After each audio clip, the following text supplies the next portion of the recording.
meeting. I think, given the situation where we are in now, in our last meeting we had on the table a set of papers, a common position of the three institutions.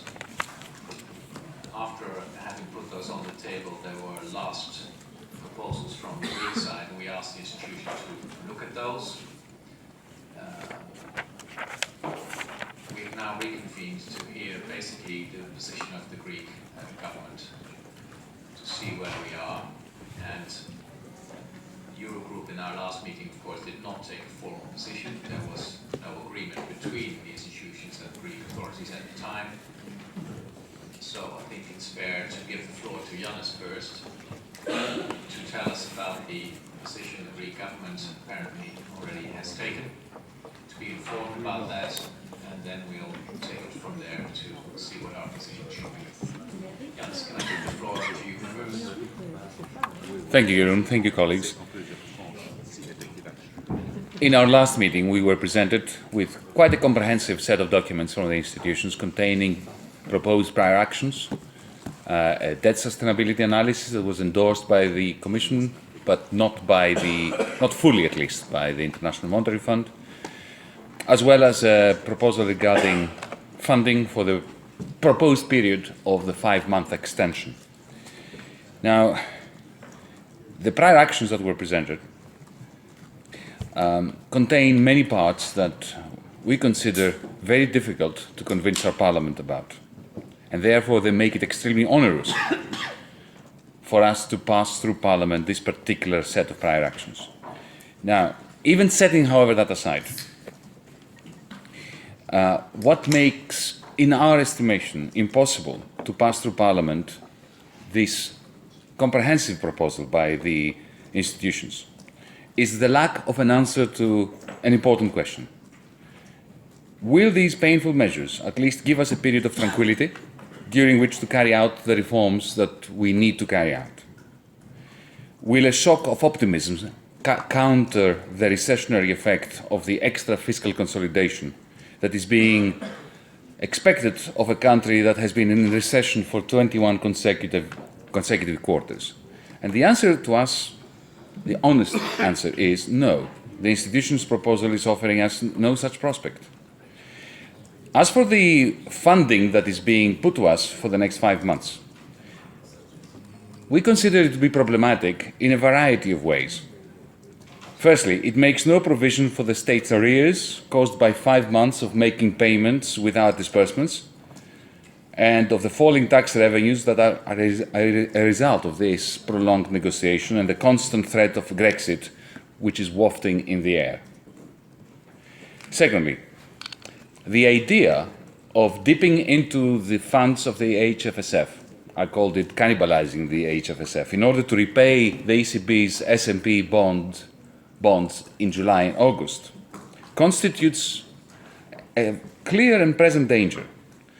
Greece's fragile banks, possibly through an operation that deals with the mountainous NPLs that eat into their capitalization, could be stabilized.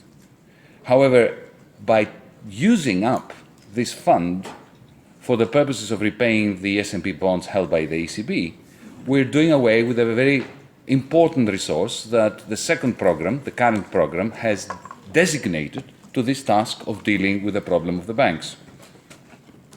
When I asked an official of the ECB, so what do we do once we use up an important part of this capital of the HFSF? How do we deal with bank recapitalizations, which is what the HFS was there for? The answer I received was, well, it will be replenished. How? I asked. The answer was through the ESM. But this is a leap into the unknown, because it is not part of the proposed deal that there is some kind of automated or quasi-automated replenishment of the HFSF from the ESM. And as I'm sure Wolfgang will tell us all, that would require a new program. So a new program is embedded into this few-month-long extension, even though it is not articulated as such. And that is a very serious problem. I think that many of you would have problems pushing this through your parliaments. And I cannot take a proposal, a funding proposal to my parliament, which includes a provision that you couldn't put through your parliaments. Thirdly, the proposed disbursements schedule, as presented to us by the institutions, is a minefield of reviews. I understand the problem of trust, but if you look at it technically, it means that we will have one review per month. Our government, instead of concentrating on passing the important reforms that we need to pass, we are going to be constantly engaged, week in, week out, from tomorrow, in this reviewing process, which will lead to what?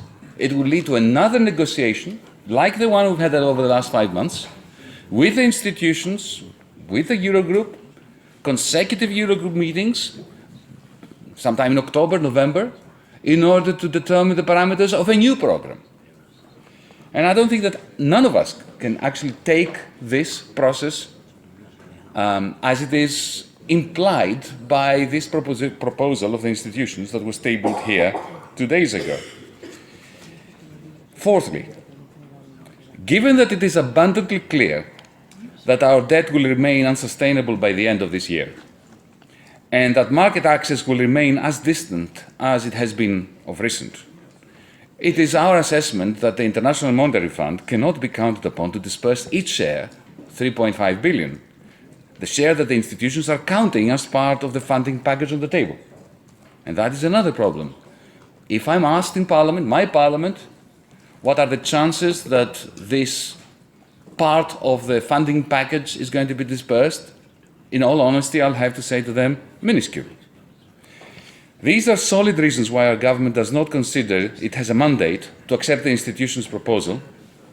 And moreover, let's be honest here, even if we were just for the benefit of ending this process and signing and sealing an agreement, we could not pass it through our parliament. And the result of that would be much worse than what we are doing now, the situation we find ourselves in now. It would mean that our government would fall, we would lose our support in Parliament, and we would go into a process, an electoral process that would last a minimum of 23 days. Now, at the very same time, colleagues, our government does not have a mandate, and I want to insist on that, I want to ask for your attention here. We do not have a mandate to turn down the institutions' proposals out of hand. Our party received 36% in the 25th of January election.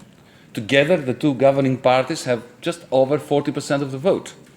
Fully cognizant of how weighty the present moment in history is, we feel obliged to put the institutions' proposal to the people of Greece. We shall endeavour to spell out to them fully what a yes to the institutions' proposal means, to do the same regarding a no vote. We have our own recommendation, but this is not binding on the Greek people. It is they who are sovereign decision makers, and we are going to accept their verdict fully and will do whatever it takes to implement it, one way or another. We believe that calling a referendum is optimal given the constraints that we face, because, as I said, firstly, it's the only alternative we have to a collapse of the government, a failure to push through Parliament the proposal of the institutions. But let me add another wrinkle to this. Even if we manage somehow to pass it through our Parliament, we would be facing a major problem of ownership of the programme and implementation. Put simply, just as in the past, Greek governments pushed through policies dictated by the institutions but could not carry the people with them, we too would fail in doing so. So, let me now concentrate on the question we are going to be putting to the Greek people. Much has been discussed as to what it will be. We are very clear on this. There is a proposal by the institutions. Maybe it will change today, maybe it won't. This is what we're putting to the Greek people. We're asking them to instruct us to accept it fully without further negotiations, which we shall do if the Greek people tell us to do this, or to negotiate further if there is room for further negotiations. Many journalists, I wait and see if there is such a view here, comment, and there is a logic to it, that this could be a referendum on the euro. Well, on Greece's participation in the euro. Let me be very clear on this, colleagues. Our participation in the euro is not and cannot be part of any referendum. Let me remind you that the European Union treaties make no provisions for an exit from the euro, and it would be a violation of EU treaties for us to go anywhere near that question. The question is very simple. There is a proposal by the institutions. The institutions worked very hard to come up with it. We could not bring ourselves to signing it for reasons that I've explained. It is up to the Greek people to decide. The suggestion that we're coming to you with is that a 1-month extension is offered of the existing arrangement so as to allow a smooth transition from today to the 6th of July, so as to allow the Greek people in calmness to deliberate, to consider the proposal which is in front of them, and to make a considered judgment on that basis. I would like to ask the Secretariat to distribute a letter to the President of the Eurogroup, maybe it has already been distributed, by which we are making this suggestion request formal. Our task today is to circumnavigate a number of troubles and to find the safest route towards an outcome that allows the Greek people to pass judgment on what is a comprehensive proposal by the institutions. These are critical moments, and the decisions we make are momentous. In years to come, I think that this meeting is going to feature prominently in the way that we answer to history's demands over us. Thank you.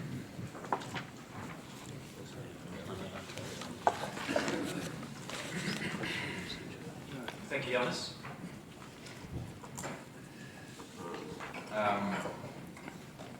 Can I say that I am sorry that the Greek government has come to this negative conclusion.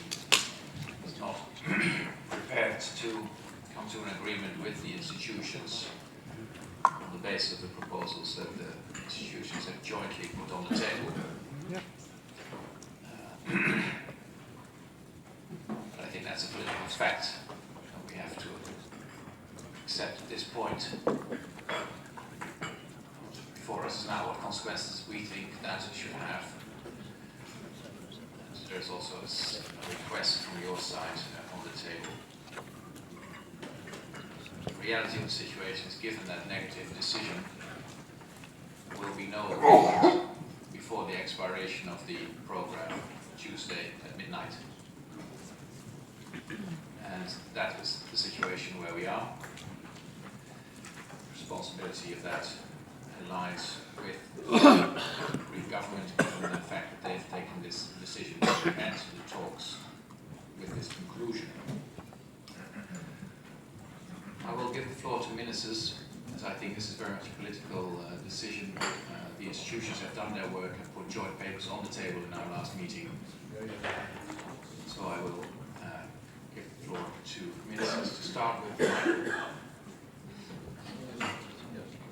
Thanks very much, Euro. It's disappointing to come and be in the position we're in now. This is the 5th time in 10 days we have come together. And when we finished on Thursday evening, we had an institutional paper on the table and we had a counter paper from the Greek authorities. And while there was quite a divergence between the two positions, there was always also a lot of similarities. And I thought that if we met today, that while the gap wouldn't be closed completely, that the gap would be narrowed somewhat, and that there would be a single paper that the Greek authorities could put to their parliament. But the prospective last round of negotiations that I anticipated is not now available because last night the Greek authorities decided to end the negotiations by announcing a referendum and by saying that they would recommend to the Greek people to turn down the paper of the institutions, even though its full format was not yet decided and was pending the result of today's meeting. So that leaves us in a very bad position because effectively one side has gone from the negotiations. And it's a matter for the Greek authorities, but there was no indication of that when the heads of state and government meeting ended on Friday evening. My Prime Minister said he went back to Dublin on the understanding that there would be a further round of talks today which could have led to a further bridging of the gap. So it leaves us all in a very difficult situation. But it also has brought about a situation, in my view, where the Greek authorities and to a certain degree all of us in politics across the Union are losing control of the situation. I think it's moving now to a position where the markets and public opinion, particularly in Greece, is going to be the deciding factor. And we're looking here at the iPad, and there are queues at ATM machines in Greece at the minute in Athens. There are queues for petrol and diesel in Athens, and that seems to me that we're now in a situation where the crisis has commenced, whereas the conversations this morning was, what would we do on Monday if there were a crisis? I don't think it's Monday anymore, it's now. And on the data coming in, 250 million went out of the Greek ATM machines last night, against a normal weekend withdrawal of 30. So the signs are very clear. And it's very hard to stop trends like that once they commence, because they are not subject to political action or inaction. Public opinion and the market perception takes over. And I think we're in a very dangerous situation. And I'm very sorry it has come to this. I think, Yanis, the decision of your cabinet last night was tactically mistaken. I think if you could reverse it, you might retrieve some of the situation. But we're in a very bad situation now, where no matter what the political decisions are, I think it's going to be a very bad and a very unpredictable outcome. Thank you very much. Thank you, Michael. Wolfgang. Thank you, Jerome. I would like to react on what Johnny said. Of course, it is sovereign right of Greek authorities to arrange them to referendums. It's up to Greek authority, whether it's government, whether it's parliament. It's a matter of Greek constitution, because that is the right, the sovereign right of Greece. But the program for Greece, so-called MOU, is something different. The institutions had been asked, that is the content of our arrangement, of our rules, the institutions had been asked to make reviews on the progress of the program and to give common recommendations with Greek government to the Eurogroup, because the creditors are the member states of the Eurogroup. I have to repeat myself, but sometimes people have forgotten that. Public discussion is always forgotten. That's the three creditors. These are the member states of the Eurozone. It's the EFSF, I know, and we are taking liability for this, but in substance we are the Therefore, what we are working from, and Michael just mentioned it, we wanted to get take a decision on the current proposal of the institutions of the government. Now the government has declared, you just declared, that you will not work on a common proposal with the institutions. So you will deliver it to the Greek people. The position of Greek government, whatever it is, and the position of institutions, quite interesting. But we can't have negotiations between the people of the Euro member states. I can't arrange a referendum in Germany as well. But if I want to make a decision on a position which is binding, we need an arrangement, an agreement, what is the substance of the decision. And that is not going, we don't have it. Therefore, your referendum is important for Greece, but has no binding, has no efficiency for the other member states.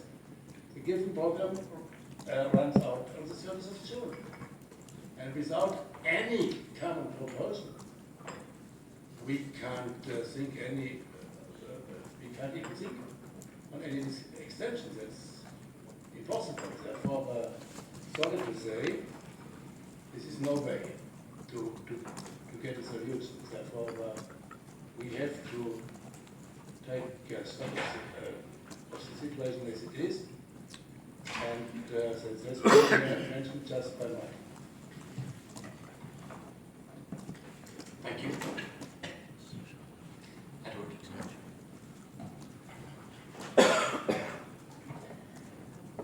I will keep back from making any comments. However, just got a question to Yanis. He said this referendum will not be about a Greek exit. What is he proposing that the government stand would be on this referendum? Is he going to tell the people to vote for the package, that the package is going to be put to the table, or against it? And if it's going to be against it, what does that imply? What is he going to explain to the Greek people that if they were to vote, as he is suggesting to them to vote against, what would that lead to? That's the only question. Yeah, this might be useful for you to answer that question before I give other. Happy to do so, Jeroen, thank you. I'm going to tell the Greek people, we are going to tell the Greek people what we told you here. That the proposal which is on the table, or was on the table, in the last Eurogroup meeting, in our considered opinion, and after having studied it very carefully, is financially not sustainable. And that we consider it to be a proposal which we could not accept, even though we were fully determined to go well beyond our electoral platform. We already have, Michael is correct, Michael Noonan mentioned that the prior actions that we have proposed are very, very close to the ones that the institutions have proposed. That shows to what extent we were prepared to travel across a very large landscape to meet the institutions' view. But the whole package, if you look at the funding, if you look at the debt situation, debt sustainability, is simply not one that I can recommend to the Greek people as a package that is tough medicine. I do not mind tough medicine, but this is toxic. It is not a package that would actually work and prevent you from having to come back to this Eurogroup meeting in 2 months' time to have another such tedious round discussing the lack of sustainability of the Greek situation. Yanis, I fully understand that you reject what was on the table, but the question was rather what is the alternative for the Greek electorate? I'm just asking from a point of political interest. Jeroen, it's very simple. We're saying to the Greek people, instruct us to sign along the dotted line of the institution's proposal. And if you instruct us to do that, we will do it tomorrow. So this is my answer to Wolfgang. You're quite right, Wolfgang. We're not deliberating with the Eurogroup, we're deliberating with the Greek people. We're seeking from them a clear instruction to sign the MOU, as it was presented to us, as amended by the institution. If the Greek people say no to this, then we're going to have to deliberate amongst ourselves and with you in order to find out what the optimal arrangement is for everyone in Europe. I will return to Edward. Just a question of clarification. Because in the second version, when you say instruct us to sign the agreement, it means that you're proposing that you're in favor, in the sense of telling them No. to vote in favor. No. Yes. No. While previously you said I'm sorry for interrupting, but that's not so. You can have a CEO of a company taking a proposal for a merger to the board, to the shareholder, and saying, I don't agree with that, but if you agree with that, I'll push it through. This happens every day. Well, almost every day. Every other day. It happens, doesn't it? Every other. It happens, doesn't it? Every other. Never done this before. Merci beaucoup, Guillaume. C'est vrai que le moment est difficile, il est délicat, et pour ceux qui parmi nous, il y en a qui ont participé à la construction de l'Europe et à la construction de l'euro depuis de très nombreuses années, je trouve que c'est un moment assez douloureux.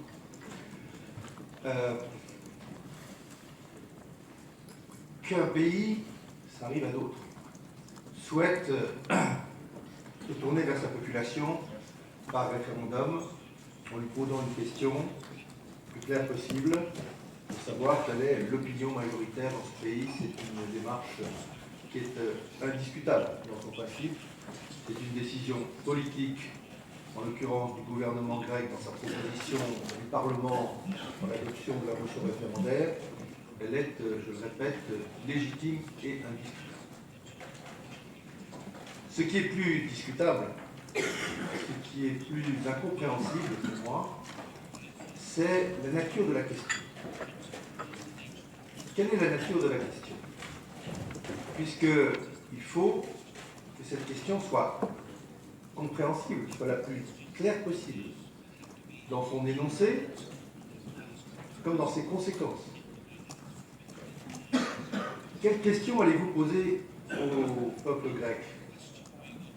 Et à quoi va-t-il répondre oui? Et s'il répond non, quelle est la conséquence assumée?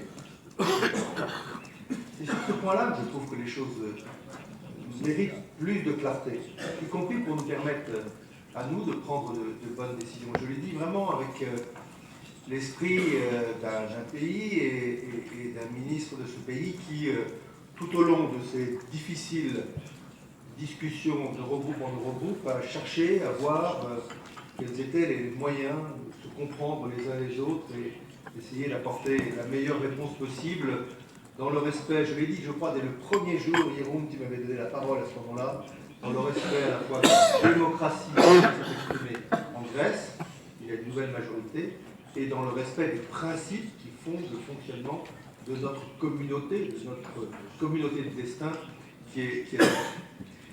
Donc je reviens à cette question, je ne trouve pas claire, et je demanderai vraiment à Yanis, au-delà de ce qu'il vient de donner comme élément de précision, d'essayer d'apporter plus de précision à cette question. Est-ce que la question porte uniquement sur la proposition faite par les institutions? La proposition faite par les institutions nous est indispensable à nous, Eurogroupe, pour prendre une décision. Et ça n'est pas une décision de l'Eurogroupe.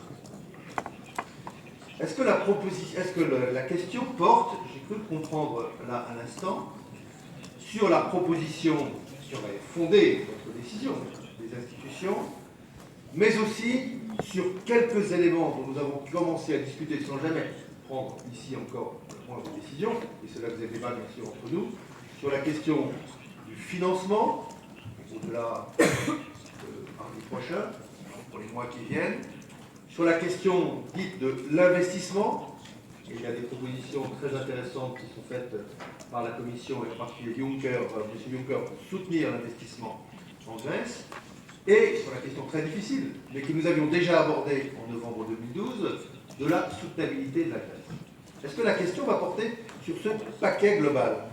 Et est-ce que c'est ce paquet global, autant qu'on puisse l'apprécier, puisqu'il y a beaucoup d'éléments qui n'étaient pas précis, qui étaient même dans la discussion, il y a pas de décision de l'Eurogroupe, mais est-ce que c'est sur ce paquet global que va porter la question? C'est pas tout à fait la même chose. Parce que si on ne présente que la partie difficile, et en écoutant le Premier ministre grec hier soir, je l'entendais parler uniquement des questions difficiles, je comprends que ce soit difficile, la baisse des pensions, l'augmentation des impôts, des choses de cette nature, sans parler des autres aspects, je pense qu'il y a quelque chose d'un peu déséquilibré dans la question. Puis la deuxième chose, c'est, et si le peuple répond non, il a parfaitement le droit de faire, c'est d'autant plus que je comprends que le gouvernement grec et les membres de ce gouvernement appelleraient à voter non, quelle est la conséquence? Il faut le dire clairement. Je le dis, moi, je crois comprendre ça. La conséquence, c'est pas pour reprendre les négociations ici. Ou alors, chacun d'entre nous va aller devant son Parlement et dire que les propositions qui sont faites ne conviennent pas, donc on va dire non, puis on va revenir. On sait bien que ça ne peut pas être comme ça. À un moment donné, il faut prendre ses responsabilités. Donc, c'est quoi la conséquence derrière? Je ne peux pas aller plus loin. Chacun voit bien. C'est un sujet extrêmement délicat. Mais la conséquence ne peut pas être on revient négocier. Fort du vote des Grecs, certes, mais pas du vote des autres pays. Donc on ne peut pas revenir comme ça, renégocier. Donc je trouve que la question elle-même n'est pas claire. Et c'est l'absence de clarté dans la question qui rend extrêmement difficile la prise de position qui doit être la nôtre sur un autre aspect qui est celui de l'extension. Une extension sans clarté dans la question, et une extension, alors que le gouvernement dit que de toute façon il va appeler à voter non, avouons qu'il y a quelque chose d'un peu compliqué, un peu difficile pour prendre une décision positive de la part des autres collègues. Moi je souhaite vraiment, et Jérôme a tendu cette perche, je souhaite vraiment que vous examiniez la possibilité encore aujourd'hui, encore à cette heure, compte tenu du fait que le Parlement grec va débattre plus tard, commence à débattre, mais va voter plus tard, je souhaite que vous nous disiez s'il y a encore de la place pour la négociation. Est-ce qu'il y a encore de la place pour la négociation aujourd'hui? Est-ce qu'il y a encore de la place pour la négociation avec les institutions? Est-ce qu'il y a encore de la place pour la négociation dans l'Eurogroupe? Parce que normalement, c'est surtout une proposition de l'Eurogroupe qu'aurait dû porter la question, avec l'ensemble des éléments. Est-ce qu'il y a encore cette place? S'il y a encore cette place, il faut l'utiliser. S'il n'y a pas cette place, je pense que nous passons à un autre moment de notre vie.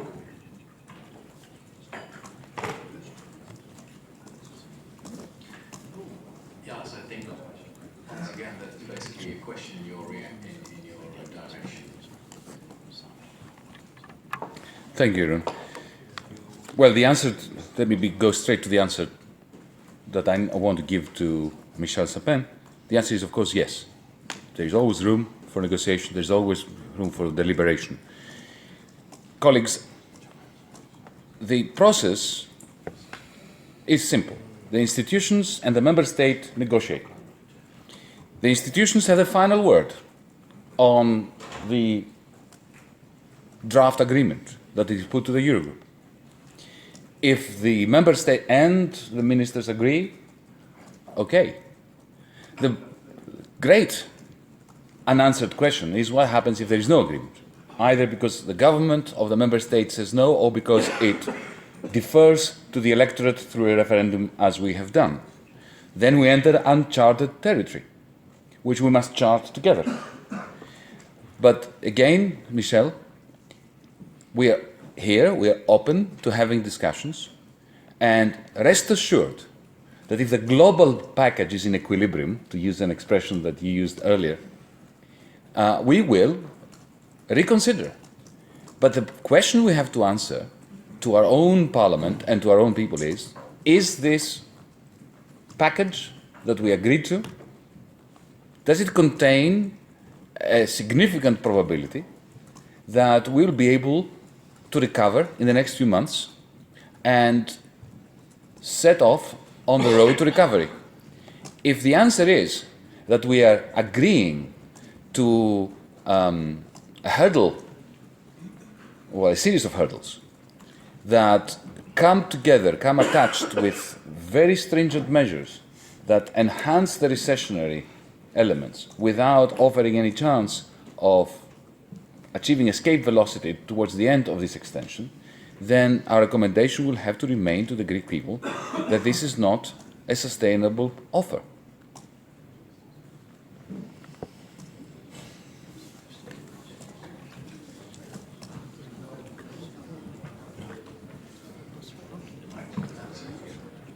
Doesn't seem like a positive response to what Michel was saying. I will continue with other speakers. Monsieur. But it didn't a positive response to what Michel was saying. Thank you, Sharon. So, Why was this not a positive response? I said yes. Why was it a question negative Michel response? very important because always the next step after this referendum. Secondly, we use the time to make an intensive check of the Greek proposal, but I cannot find out that there is more sustainability than in the paper of the institutions. And I think if you make a vote about the paper of the institutions, and the whole proposal is not better, what should be questioned, be answered. Where is the proposal? Second point is, what is the result of the assessment of the institutions about the Greek paper? As I mentioned in the last meeting, the institutions tried to find out what is the detail of the Greek proposal. And the third thing is, at least you vote with this referendum about something which is not more existing. Because if we end the program on June 30, there is nothing existing. And at least, if the Greek people are saying yes against the recommendation of the government, will you then sign the paper of the institutions? Yes. Yes. And I was clear on this. for me, it's very important to ask why you make this referendum yet, because we have lost the time. You could have made this referendum, which is in principle based on the aide memoire, also 1 week before. And normally you have to ask the people about an agreement, not about the paper. And that's the problem I have with this process, with this referendum, and with the situation that you have left the table of negotiations. Time is running out, and as we told at our last talk about in our last meeting, we have to see the realistic alternatives for the next few hours, not for the next 2 days, for the next few hours. Thank you. Giancarlo. Thank you, Jeroen. I guess we all feel how difficult this moment is. And in moments like this, one would like to see most of clarity so that one can work out the implications of decisions, which I fully respect on any side. However, as I continue to listen to this discussion, to this ongoing debate between Yanis and colleagues, I get more and more confused. I'm more and more confused about what is the strategy of the Greek authorities. We are presented with the fact that this of course is absolutely in the right of the Greek people and government, that there is a referendum to vote yes or no to a proposal. Which proposal?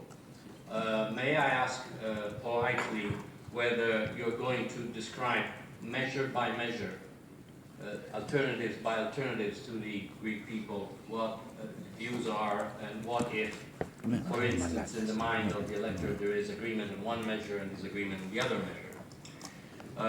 I'm even more puzzled by the fact that so stated the government is going to support a no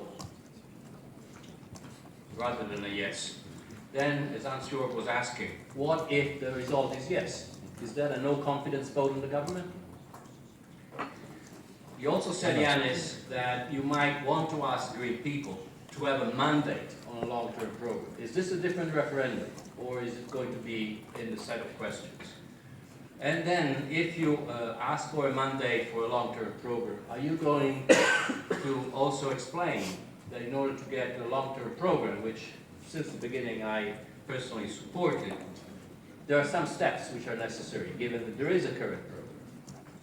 And finally, are you going to discuss the consequences of whatever outcome of the referendum is for Greece, for the Greek people, and in general? Are you going to go beyond this specific point, or are you going just to say that with the referendum, that's the end of it? Thank you. I'm sorry for adding questions, but as I said, I'm getting terribly confused, and I apologize for that. Not at all. I think I will turn again to Yanis to get more clarity on these issues. Yes. Pierre-Carlo, your questions are spot on, and I welcome them, because clarity is necessary. Let me be very clear. If the answer on Sunday the 6th by the Greek people is that we should sign, we will sign, and we will sign immediately. You asked Pierre-Carlo a very pertinent political question. Does this mean that will this not be a vote of lack of confidence, a withdrawal of confidence from the government? Maybe it will be. Maybe we'll need to have a different governmental configuration that will pass the agreement as offered by the institutions through Parliament. We will do whatever it takes, to quote Mario, politically, in order to remain faithful to the verdict of the Greek people, if the Greek people say yes or no. You asked a question which I think is very important these days. You said, will you describe to the Greek people the SLAs, the prior actions that were proposed by the institutions, and compare them, contrast them with the ones that you proposed as a Greek government, measure by measure by measure? Yes, we will. We are very strong believers in the capacity of people, of voters, to be active citizens and to make considered analysis and take decisions responsibly concerning the future of their country. This is what democracy is all about. You asked the question about the long term. Our objective, as you know, we have discussed it, the two of us, was always to come to an agreement that might be tough, that might be a bitter medicine, but which would come part and parcel of a broader package that would take Grexit off the table. The greatest problem that the Greek economy now has is the fear of Grexit. This negative expectation which impedes investment, it impedes consumption, it impedes growth. This package, as presented by the institutions, does not contain any hope of this in the near future. Instead, what it promises is an extension of the current uncertainty through one review after the other, leading to another negotiation like this. I think that I'm puzzled, for once, by the lack of comprehension of how important that is, and our collective failure to come up with a package that doesn't extend the crisis pretending that it has solved it for a few months. You asked me whether we are going to discuss the consequences of a no vote. Yes, we will, to the extent that it is possible to discuss consequences concerning an uncharted territory. But let me finish by posing my own question. Yes, this uncharted territory is very frightening for us. It's devastating. It scares us. I'm sure it scares everyone. However, does this mean that because a no vote or a negative decision by a government like ours is scary, does this mean that a government like ours should accept any package proposed to it? I submit to you that if we've reached that point in Europe, then we should reconsider what we have done.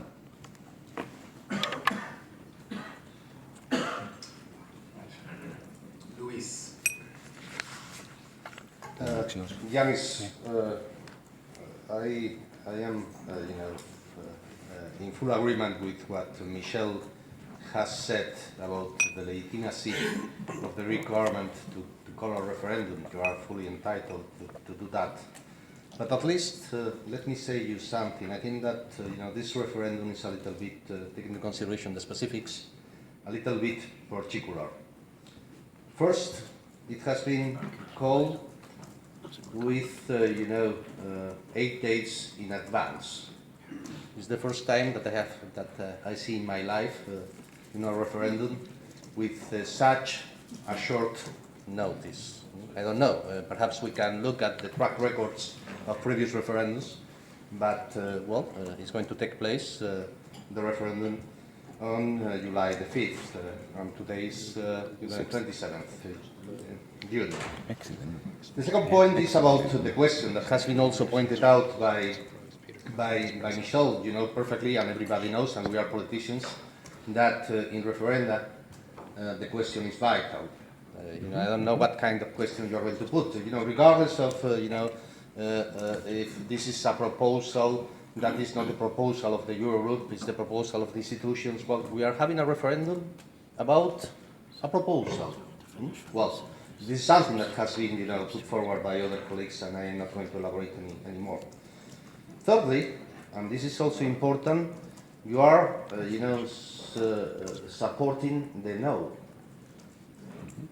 So you call a referendum with 8 days in advance about a proposal that you say no, we are not going to, you are against that proposal. That I don't know really, whose proposal has been, who are the authors of this proposal. And let me say something that I think that is also relevant. This referendum has been called before our negotiations. Yes, today, you knew perfectly that we had, Eurogroup today, that as Michael has said, the gap between your proposal and ours was, the proposal of the institutions was not, as big, that, we could bridge, this gap, during this meeting, and we have presented us a sort of fait accompli. And this fait accompli, makes our life extremely difficult. This is a breaker in a sense of the negotiations. That's the impression that I have. Simultaneously, you are requesting an extension. I have read with care the letter that you have forwarded to Jerome, and you are requesting an extension of the program. But Yanis, I think that we have commented and we have elaborated a lot about trust during our recent meetings. Do you think really that with calling this referendum with these characteristics, is a trust building event? Because I have a lot of doubts. Thank you. Thanks, Jerome.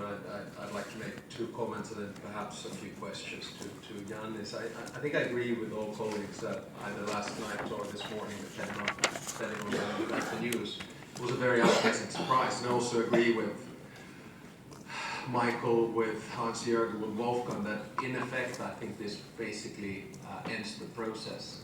And this process of negotiation was ended. Let there be no unclarity about this by the Greek government. I see it as a very sad day in many ways, especially I think for Greece. And to be quite honest, I think this basically means that what we used to call a plan B actually becomes a plan A. Idioms never work, but in Finnish there's a saying, it's time to put the cat on the table. And I think that's a situation in which we are now. We've basically come to a dead end. There's no, in this game of cat and mouse, but we've come to basically a dead end. And this brings me to my second point. I think really we should spend our time here talking about the next steps of a plan B. There's absolutely no possibility we will get any kind of an outcome from here. I agree with Pier Carlo. We need clarity, and clarity is the next steps. To be quite honest, the way in which I see things unraveling is that, number one, the program will not be extended. Number two, Greece will be unable to pay the IMF. Number three, there will be a run on the banks, which has obviously already started. Number four, if there is no extension of the program, there will be no ELA. Number five, there will be both political and economic chaos. Number six, you will not be able to pay salaries and you will not be able to pay pensions. Number seven, you will probably be pretty much on your own. Number eight, there'll be capital restrictions. Number nine, the IMF will not pay. And number 10, the EU will not pay. Against this background, which I find a horrifying perspective, especially from a Greek perspective, I think we should focus our time on how to protect the Eurozone and how to stay unified. And my simple question, albeit rather blunt, Yannis, is that have you seriously been able to explain the consequences of the actions that you're currently taking and the risks that you're taking to the Greek people? Now, my question is also of trust. I left this meeting on Thursday, can't say I was happy about it, but I left in good faith, thinking that negotiations between the institutions and Greece will take place. But obviously they haven't. And then we're surprised with an announcement of a referendum. And how can we trust your actions if your Prime Minister comes out and these are quotes on the aide-memoire, quote, contravenes the founding principles and values of Europe. In which way? Quote, accumulates unbearable new burdens. Yeah, to all of us. Quote, amplifies social imbalances. Quote, violates fundamental rights to work equality and to dignity. Quote, blackmail ultimatum. And quote, strict and humiliating austerity. Now, if I was a Greek voter, no matter how pro-European I was, and if I was listening to my Prime Minister saying that, I would personally be voting against that package. So what is there really, at the end of the day, anymore to negotiate? I really think that this is a sad day for all of us, and I think it's time to start talking the next steps. Sorry for being so blunt, but that's just how I see things right now. Thank you, Alex. Good job. Now I have a problem because this is exactly what I prepared for myself. Hey, cat on the table, cat on the table. Then I'll just read it, so that you will see that I'm not lying. Okay, first thing, my Prime Minister was completely shocked after he found out about the referendum. And I must admit that I was not, because even on the basis of our first meeting, was it late January or beginning of February, it was clear to me that because I lived in Yugoslavia and I was expecting something like that. And I wrote, maybe I'm too direct, but this is the way I see the situation. One, Greece decided not to accept the proposal, there would not be any extension. And then I proposed that we leave it to historians to find out what was going on. Bygone is bygone. Next steps are necessary to prevent excessive spillover, to limit the extreme, and for the rest of us, and to limit the extreme damage for Greek people. And just for a note, in all this time-losing process, I constantly had to remind myself that I'm a member of helping countries, not the country that got the help. I have sometimes the feeling that I'm the one who is the debtor, not the creditor. I would like to remind you that we wrote off already 67% of our bilateral debt credit to you with changed conditions. And that's all I have to say. Thank you. Johan. A lot has already been said about what we experienced in the last hours. The term shock has come up quite regularly, and I think that's also what my Prime Minister experienced while hearing the news about the referendum. So I'm not going to repeat the things that have already been said by several of the colleagues, but there's one thing that I find very striking or very even offensive. That's the fact that the Greek government is now saying we will put to our people the proposals of the institutions. I think we more or less know what they are. And if the people say yes to what these proposals are, we will accept it and we will execute it, while the criticism of the Greek government, the present Greek government, on those proposals or alike proposals has been very severe. This is just incredible. This is just not credible. And so this is one of the main reasons, not the only one, why for us an extension of the funding, for example, is absolutely out of the question as things stand now. Thank you. Euroliaks. Thank you, Jan. Much has been said. I would just like to add that I do know by experience how difficult it is to implement the program, how difficult it is to announce difficult measures, and I know that it's hard enough, even if you believe, if you defend what needs to be done, and if you believe that it is the best for your country. And one of the reasons why I think that our program and others have succeeded is because of ownership, which you also mentioned that it is very important, because we did believe that it would be the best way to implement these tough measures, because the outcome would be worth it. So, and this demands mutual trust between ourselves and the institutions, and real belief that this is the right way. So I see absolutely no way, as Johan just mentioned, how can a government defend a no, use the terms you have used to clarify, to discuss or to classify the proposals under the MMR and then implement it, because they are doomed to failure. It's impossible that they would work, and one would never know if they had a problem of design or a problem of implementation. It wouldn't be possible to tell them apart, but it is a certainty that they would fail. With this kind of attitude from the beginning, they could never provide the results which would be needed.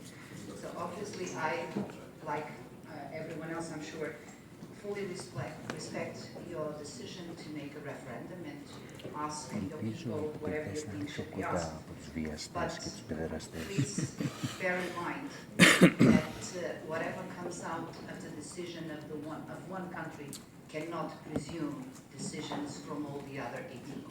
And this has been made extremely clear since February 11th, when we had our first meeting, and somehow I have the feeling that the message is not going through. Thank you. Rimantas. Thank you, Jeroen.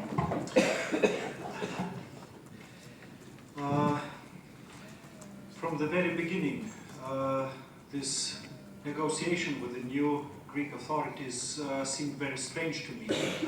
Well, I understood from the very onset, from February, that the new Greek government was trapped between economic realities that I think we do understand very well around this table and pre-election promises.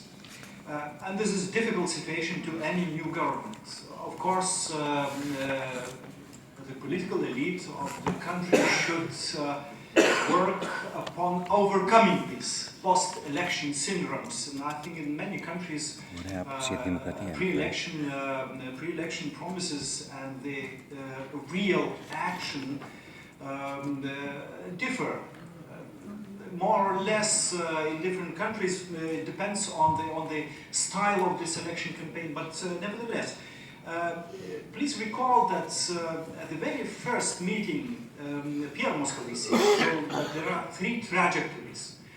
And we were discussing about the first 2, and it was me who said, well, I think the most realistic was the 3rd trajectory, that we do nothing and everything goes on as it should go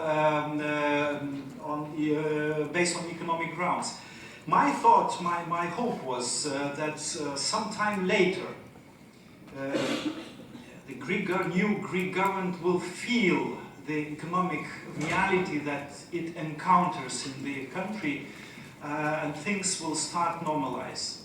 But all these 6 months that the previous program was extended was spent mostly, please let's be frank to us ourselves, was spent by waiting proposals from the Greek side. And these proposals, the first proposals that came, were some of them were quite naive, like video cameras on housewives and students, things like that. But unfortunately, during all these 6 months, nothing has changed in the real economic policy of the Greek government and Greek state. Now the situation, economic situation, is very difficult, very difficult. So this 3rd trajectory didn't work for some reason. I don't know, I can suppose why. And the main argument for me to make this supposition is the proposal for referendum. Look, the government proposes to have a referendum where they propose for the people to answer no. That means that government has no constructive position, that the government by itself is destructive. It's no way to carry on the issues there this way. And of course, if the government is by itself, the present government is by itself so destructive, automatically it follows that whatever kind of negotiations we have here, there is no agreement possible. If there is no constructive position that could be, well, posed to Greek people to answer yes, it's nothing to talk about. Now, the 3rd and a very important issue in all this process is not money, but moral, political and moral hazard. Yes, during the negotiations with institutions, with Eurogroup, with leaders, now with Greek people, that you are going to discuss all these matters about value-added tax, perhaps, you became the front page story. No doubt about that. The worst thing is that in many countries, and in Lithuania for sure, you became also the last page story, a kind of bande dessinée, a cartoon. And this means that it will be extremely difficult to talk about helping this country afterwards when we talk about subsequent programs. Here I would remind, because nobody talked about that after Volkan, that what we should care about is also our economic and monetary union, which is not decided by a referendum, whatever legal they are. This is a set of principles that we must stick to. Lithuania has come through a very difficult period of preparation of joining the Eurozone.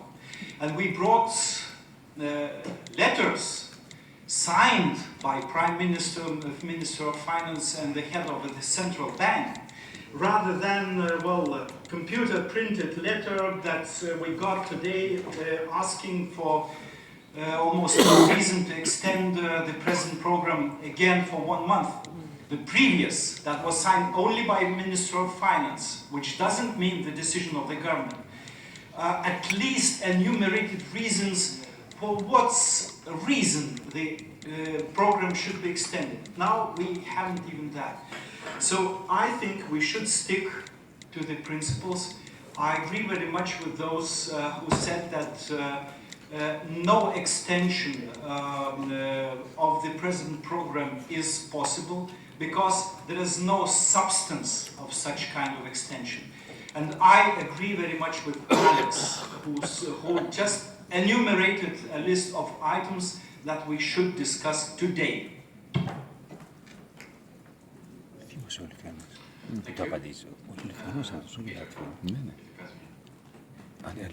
Thank you. No one around this table is very happy with the Greek government's approach. Why? This is not the first time that it honestly creates more drama again and again by submitting new proposals very late in the process. With respect to the referendum as an expression of popular will, but Yanis, your government was elected to make decisions, so it should make them. We did. The Greece is free to have a referendum, but if the Greek government will rejects the package which is on the table, then the program is over. Because the referendum on 5th July is the out of legal framework where we can move, and we will be against the anti-extension. And I'm sorry about the referendum with government's negative advice is anti-extension for me. I do like the book, The Visit of Crowds. It's an excellent book. And I'm afraid that you are right about the last chapter, the first one.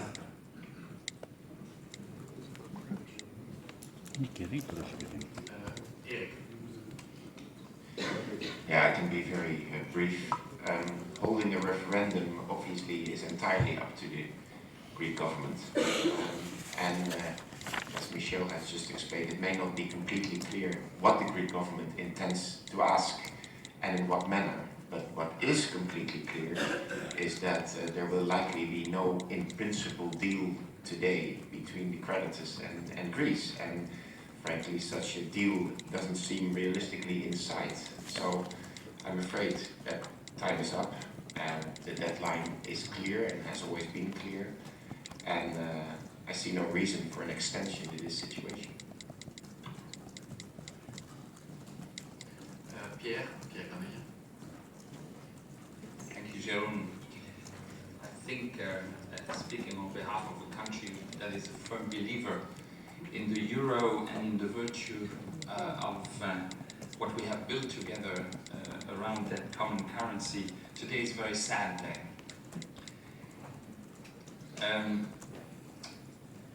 It's a very sad day because we had all tried from the beginning of the year to find solutions, and today it seems that there's very little hope left. I must concur with those who have mentioned their Prime Minister, who was really shocked to hear the news that a referendum would be held, as there was a summit a couple of hours ago where this was not mentioned. At least to our knowledge it was not mentioned, and by speaking with many colleagues it seems that no one was informed. Obviously this is the contrary of building confidence. Now, nobody is disputing or questioning the right of Greece to hold a referendum on such an important subject. But what is really troublesome is the timing of this announcement. Because if that is and was the intention of the Greek government, this decision could have been taken months ago, or at least weeks ago. So today, this late referendum interferes with the whole timetable that we have agreed together. Now we're asked to postpone the deadlines, but may I remember with you all together, we have already postponed. by 4 months, on the 20th of February, the deadline is. So we have ample time to work and share different proposals which were not used efficiently. I'd also like to say that what is at stake is the credibility of the Eurozone itself. We've been negotiating here for months, and if it is the right of the Greek government to ask its population what it thinks of an eventual deal, which is not on the table, by the way, so we're really wondering what is going to be asked, and to the Greek population, I completely agree with the questions mentioned by Michel Sapin. We also have public opinions, and we have to explain to them what's going on.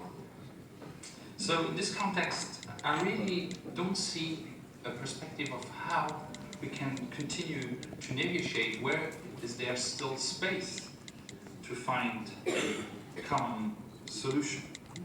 Where is the space to still stay in the same common framework? That's why I'm saying that today is a very sad day. Thank you. Harris? Thank you. Let me start by expressing my sympathy and my solidarity to the people of Greece. They have been through a lot, and I fear that they will face even more difficulties in the times ahead. Greece is a country with an immense productive potential, but it is a potential which remains largely unutilized due to significant and multi-dimensional structural deficiencies. This is why the direction of any effort should have been primarily towards structural reform and not towards taxes. Definitely not taxes that would simply maintain an efficient and wasteful public service. This is the worst kind of austerity, the one which the state imposes upon its citizens and on private enterprise through a heavy tax burden so that it can avoid the politically difficult but absolutely necessary fiscal consolidation.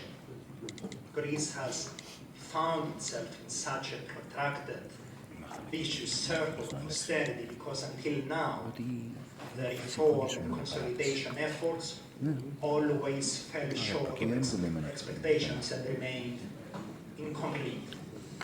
The support of Cyprus towards Greece has been expressed not only with words, but with deeds.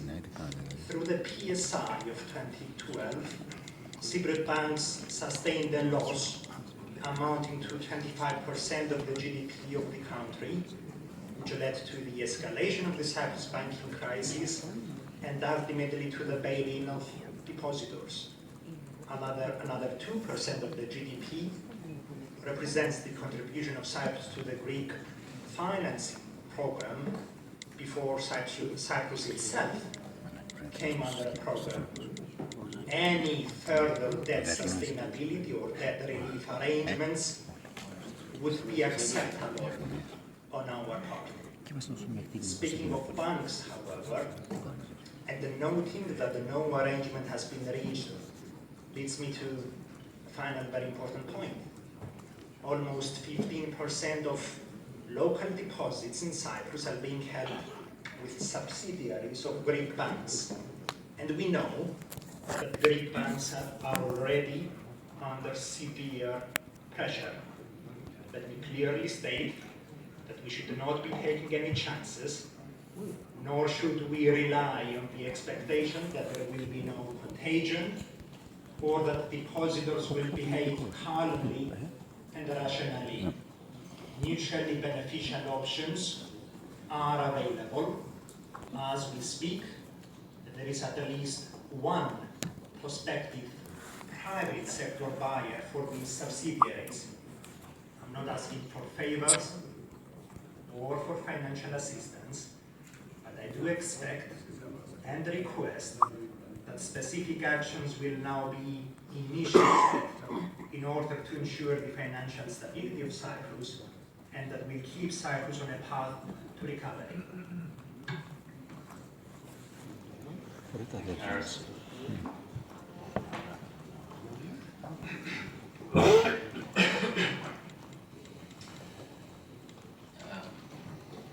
that's all from this time, ministers, I will turn to the Commission first to get their assessment and advice, then ECB, then IMF.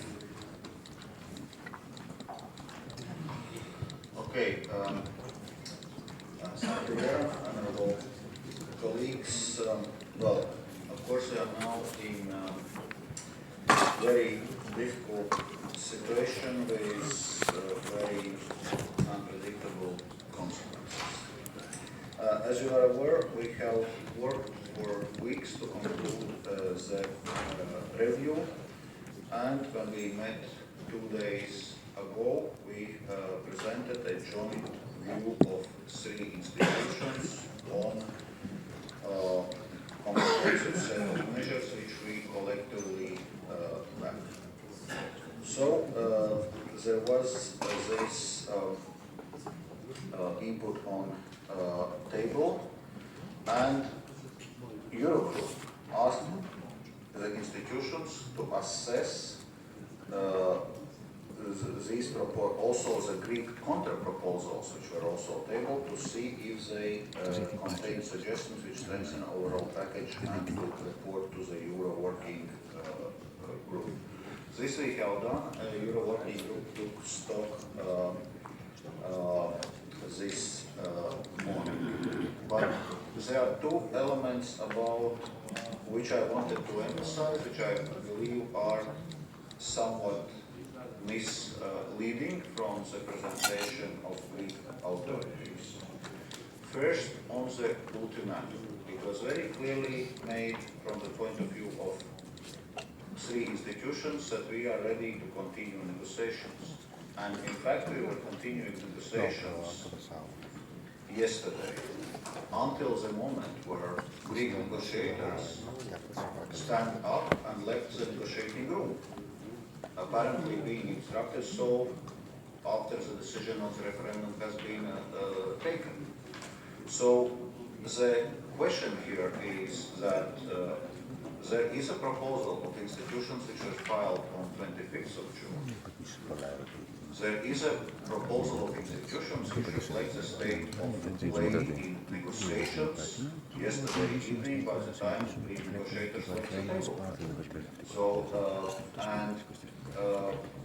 just also to be clear, I think in 25th it was very clear that Eurogroup did not take any stance on institutions' proposal. It neither endorsed nor rejected the proposal. It took note on the proposal, took note that negotiations are ongoing, and actually mandated institutions to assess Greek counter-proposal and look what all this can be taken on board. So I think this is very misguiding how Greek authorities are now presenting the situation. But in any case, now still from the institution point of view, we think that by far this scenario is still presenting negotiations and conclude them. Because otherwise we are entering, as I said, very dangerous scenario with potentially very negative consequences, first and foremost for the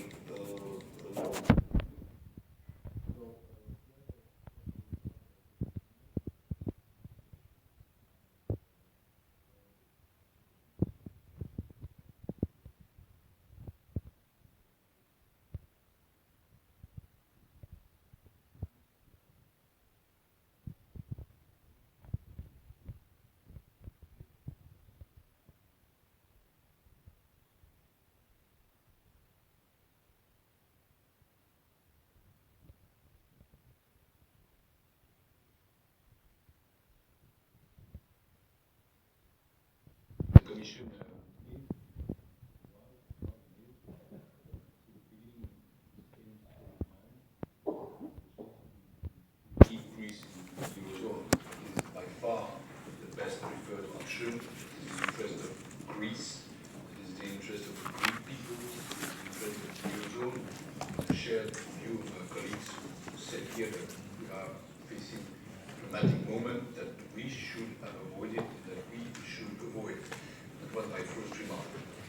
My second remark is about the negotiation process. To say that my feeling is that really the institutions, and among them the Commission, we play our role, and we fulfilled our duty. Our duty was under the mandate of the Eurogroup to elaborate first at the memoir, then on the basis of the memoir, and on the basis of the decision of the President, proposals that could and should have made a deal with the Greek authorities. And I want to insist after this on the fact that the package which was on the table from the institutions, I know that, and presented here on Thursday, and we went on with discussions until last night, including with suggestions, which was, for example, to move the VAT rate on catering from the reduced rate of 13% to the standard rate of 23%, and remove all, I say all other exemptions. We always tried to find a package that was, in my view, clearly balanced as well, economically, financially, and socially. And I feel that there is a mistake from the Greek authorities to refuse to consider that and to close the door to negotiations, which is and was the mission of the Eurogroup. Of course, now we are, these discussions have been interrupted by the decision of the Prime Minister to debate the referendum, to propose a referendum. Parliament will probably decide what takes place, and we are waiting for the legitimate decision of the group. And of course, I understand the point of view of the colleagues here, but the institutions are and will always be available for finding a solution and to negotiate under your mandate. Thank you. Mario? Thank you. Let me just go through some possible implications of the new developments. I have to say possible because it will be the governing council, of course, to take the decisions that will follow. First of all, the continued non-objection to increasing ELA was based on our rules that say that ELA would be continued to be given by the Bank of Greece to banks that have adequate collateral and are solvent. Now, the recent developments are actually putting into question both these features. The capital outflows now are, during the weekend, are between 500 million versus a normal capital outflow during the weekend about 30. And I shouldn't say capital outflow, I would say withdrawal of deposits from the banks. So we are in a full-fledged, basically, crisis, and therefore the collateral will soon not be available, won't be adequate. But there's also another aspect whereby collateral may not be adequate, and that has to do with the developments in the financial markets, the increase in interest rates, which basically decrease the value of the collateral. There's also another aspect, however, that has to do with the solvency of the banks. Pretty soon, the SSM, ECB as SSM, will have to undertake an assessment, a solvency assessment of the Greek banking system, and clearly the government bond or the government issued assets will have to be subject to an impairment, and this will increase evidently the fragility of the banking system, and will certainly put into question the solvency. And this is only for the government paper. The government paper is of two kinds: the government bonds and the rest, which is DTA and DTCs, namely deferred tax assets, deferred tax credits. This adds up onto the already difficult situation of the non-performing loans towards the private sector. So all these developments that are quickly outlined put into questions the two basic pillars upon which ELA has been granted so far. what to do about banks. Of course, the Bank of Greece is the resolution authority at this point in time, so they will consider, with the help, of course, of the Commission and the ECB, whether to adopt a moratorium or a resolution with Greek banks or a bank holiday. We won't be specific on this point at this point in time. Incidentally, just answering your point, Yanis, about the use of the HFSF, you said for buying the S&Ps. It seems to me that actually this course of action is such that you, to the uncertainty of of a commitment to have the ESM that would replenish the fund, the HSF fund, you prefer the certainty of losing the HSF money altogether. Because that's what's going to happen, basically. That money will be gone this week. So it won't be able either for replenishment or for anything else. One last point about what we do, what the ECB will do as far as the other countries are concerned. Well, I would say the robustness of our toolkit is now in place. We can count on that. It's also supported by this month ECJ's ruling, particularly where the court noted that it's permissible for the ECB to safeguard an appropriate monetary policy transmission and the singleness of our monetary policy. So that means that the Governing Council is determined to respond to such a situation by making full use of the flexibility afforded by the measures already in place, where we would certainly revisit the size, the composition, but also to activate other policy instruments, all other policy instruments necessary. One word as a conclusion. We went through this scenario of a gradually weakening banking system at the very beginning of our discussions here. I remember in this Eurogroup. Now this scenario is now unfolded. It's unfolded. And the main consequence since 4 or 5 months ago is that the recession simply got worse and worse. And the reasons why for this recession are two: uncertainty and lack of credit. And the recent developments have only increased both uncertainty and will further worsen the lack of credit. Thank you.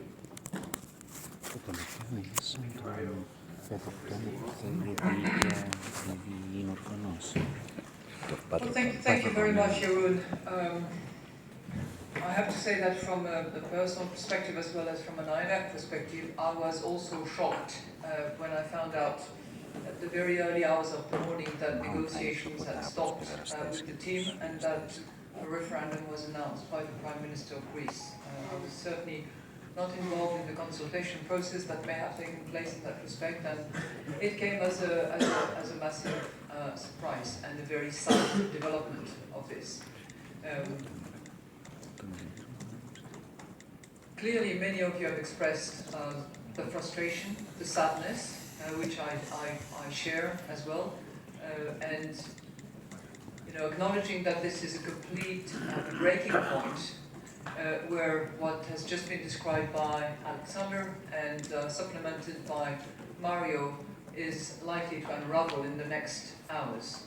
I have to add that the probable consequence of that, although I haven't heard anything to the contrary, might be the international community at large in the form of the IMF, which is possibly not going to receive the bundled payments that fell due in the course of June and which are due for payment on Tuesday, close of business, and for which I believe that a little bit of preparatory work needs to take place. I would like to receive some assurance or one way or the other, and I also understand that the proposal to use the ESM as a proxy for Greece was at some stage proposed and would be interested to explore that alternative on behalf of the international community, which is also at the table.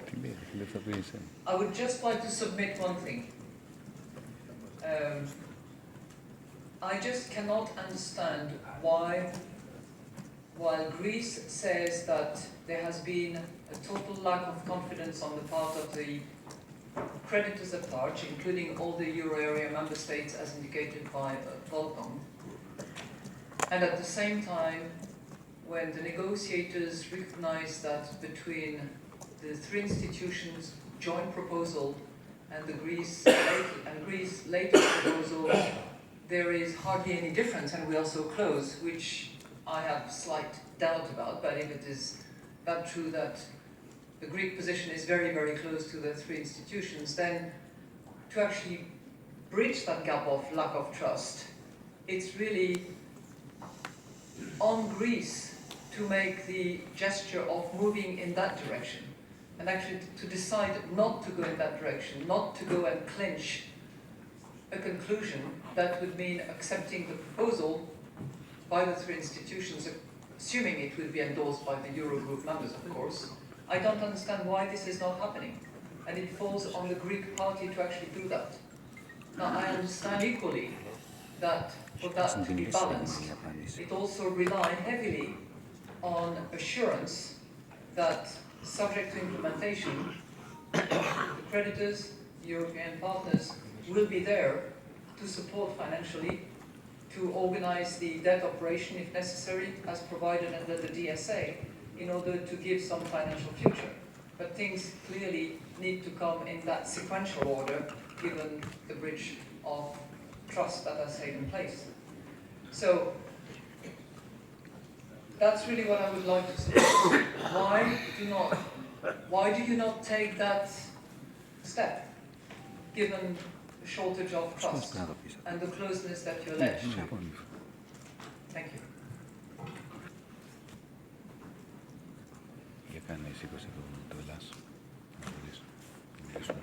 Yes, I think I was going to give you the floor. You don't have to put up your sign. I think that a number of questions were raised, and it's fair to give you also a chance to respond.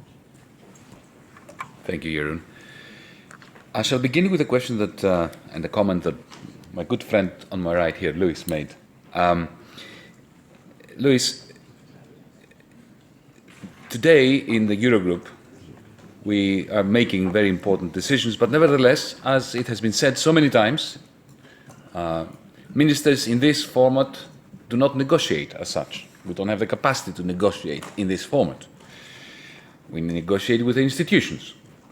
And the institutions, and we have been in negotiations for a long while now, and indeed when it comes to the SLA, Christine, we have come very close. It's the rest of the package which we cannot possibly accept as it is. I explained it, I'll explain it again. But colleagues, nobody needs to be reminded that Tuesday is a hard deadline. As we're approaching it over the last few days, it became abundantly clear to us that the institution's basic offer to the Greek government was not sustainable for the reasons that I've outlined and I'll outline again. In view of this hard deadline on Tuesday and the expiration of the agreement and the fact that we're moving into this awful uncharted territory, we called for a referendum in order to minimize the very high probability of an accident.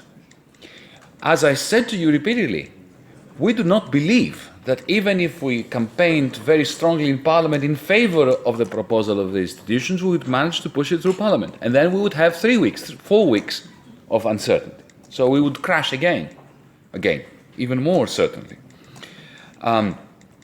Alex, you mentioned disparagingly, I think, my Prime Minister, and you said that he was referring to blackmail.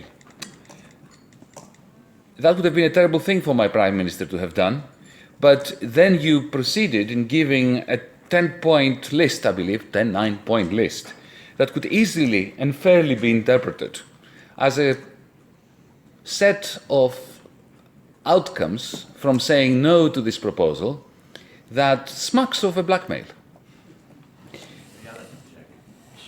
To my Lithuanian colleague, I've only become a politician a few months ago, and I committed never to engage in offensive statements or to respond to them. Colleagues, the reason why we're where we are in this impasse is very clear. Our government suggestion right from the beginning, which I articulated in the first meeting that I attended, was never really taken seriously. I can refer to it as the Michel Sapin principle, the principle of establishing common ground between the MOU, the existing MOU, and our government's priorities. For a fleeting moment on the 20th of February, we agreed on that. Let me remind you that it took 3 Eurogroups to reach the 20th of February agreement, the statement in which the MOU was not mentioned precisely for that reason, to find in exactly the way that Michel Sapin outlined on a number of occasions this common ground between the priorities of the newly elected government and the MOU. But since then, we're being dragged back to the MOU, and we're being told that we can choose, we can make any sort of, we can have any sort of accommodation with the institution as long as it is the MOU. And Christine, let me now answer the question again. Even if we agreed with the prior actions that you put forward to us, there is no legitimate funding package for the next 5 months. And even if we set that aside, which is very hard to do, what lies at the end of the 5-month period? Another cliff, another negotiation, another deadline effect which unravels into the present and makes it clear that the 5 months will be wasted from the perspective of establishing growth. There is nothing to remove the fears of Grexit from accepting this proposal, and this is why we're taking this to the Greek people. Now, and I'll finish here, Jeroen. Allow me to submit it to you that refusing to extend this agreement, the loan agreement, until after the Greek people deliver their verdict on the following Sunday, especially given that there is a very strong probability that the Greek people will not listen to our recommendation and will vote for the institution's proposal to be signed immediately. Refusing to give them the opportunity to pass their verdict will damage the credibility of the Eurogroup as a democratic union of nations permanently.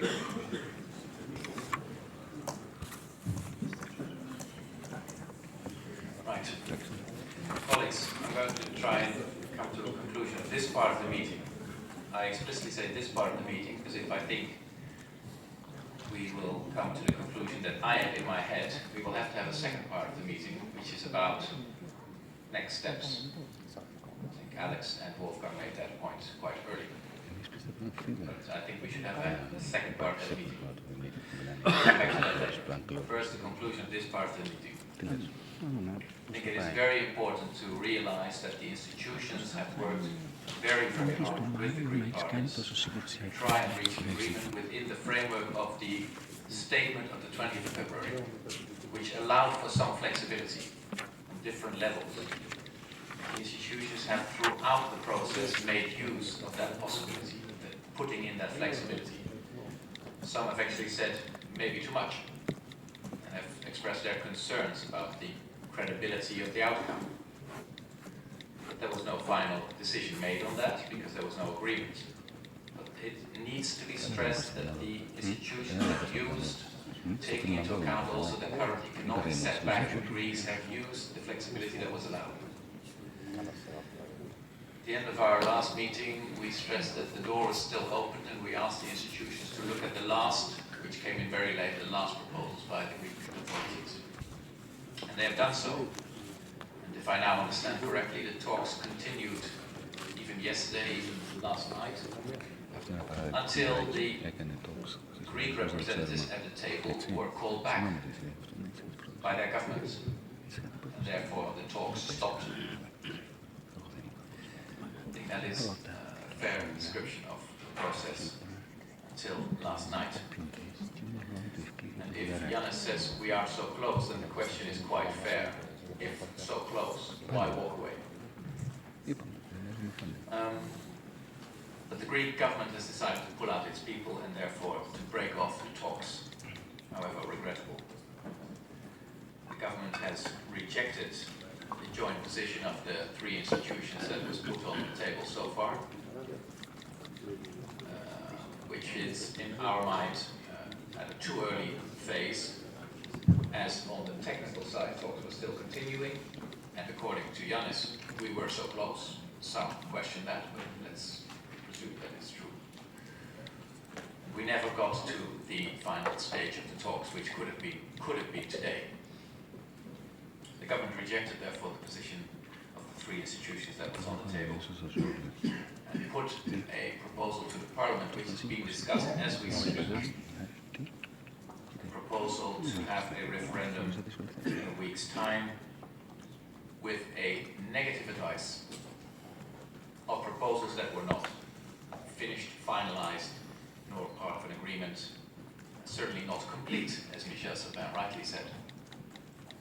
So it's also fair to question what is actually being put to the Greek people. Yet we've all said it is up to the Greek authorities. They are sovereign in their decision to call for a referendum. They must decide what they put to the people. But there are some questions to be asked about the fairness of the question. So be it. Then, if my understanding is correct, if the outcome is a yes, the Greek government says they will implement it immediately, but questions have been raised, what is the credibility of that? We have the experience, all of us here in the Eurogroup over the last years, that programs only work if governments take ownership.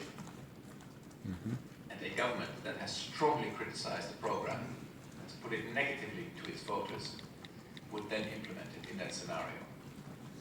That would also be a matter of great concern, and a number of you have raised that point. If the outcome is no, then apparently the Greek government suggests to its people that there will be a better outcome, that they will renegotiate. But given the state of play, I don't think that is a feasible possibility. And I'm listening very careful to both the institutions and to the ministers that have said already flexibility is run out. So that is not a very feasible way to move forward. All of this, in combination with the fact that the government has been so negative on the results so far, the proposals by the institutions will go to a referendum with a negative vote. And listening to you, there is no ground for an extension of the program. There is no support for that. And I once again express my concern and my sadness at the fact that these talks have ended by the Greek side at this point, last night, unended, unfinished. And indeed, as some of you have said, a sad day for the Greek people. That would be my conclusion on what I've heard from the colleagues.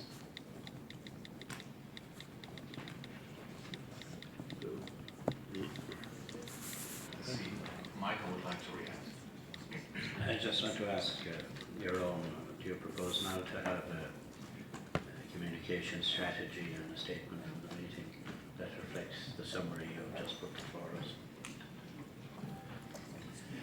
What I would like to do is, if we are on the same basis, if we agree along these lines, of course I can't expect Yanis to agree with my conclusions, so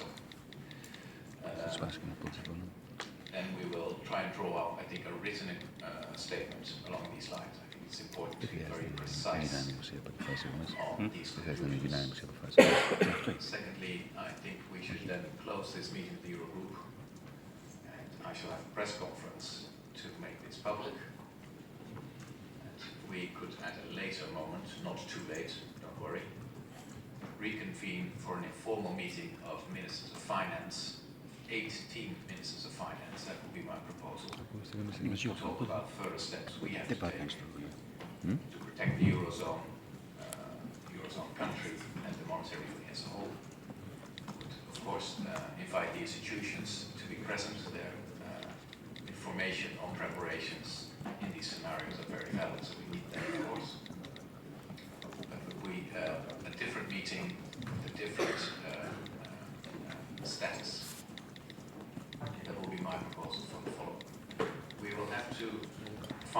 that draft statement, having heard the conclusions, so I'll ask you to stay here, not communicate,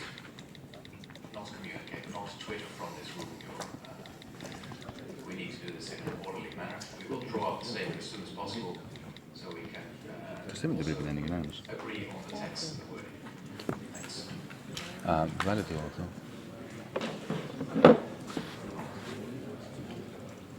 Thanks.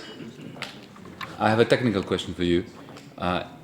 Is it or is it not the case that statements must be agreed to unanimously? No. If you do not agree, we will put that explicitly in the statement. That it is by the 18 ministers and one minister has a different view. But I will prepare a statement.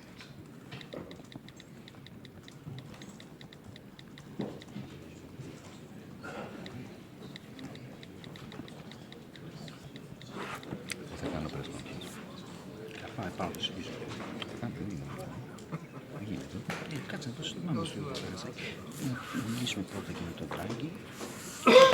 Αυτή θα συνεχίσουμε. Ναι, ρε, δεν σου αμέσως. Δεν μπορεί να μην πούμε στον κόσμο τι είναι. Πάμε το έμανα. Όχι, πάμε πάνω. Δεν είναι τα πάμε τώρα εμείς εδώ.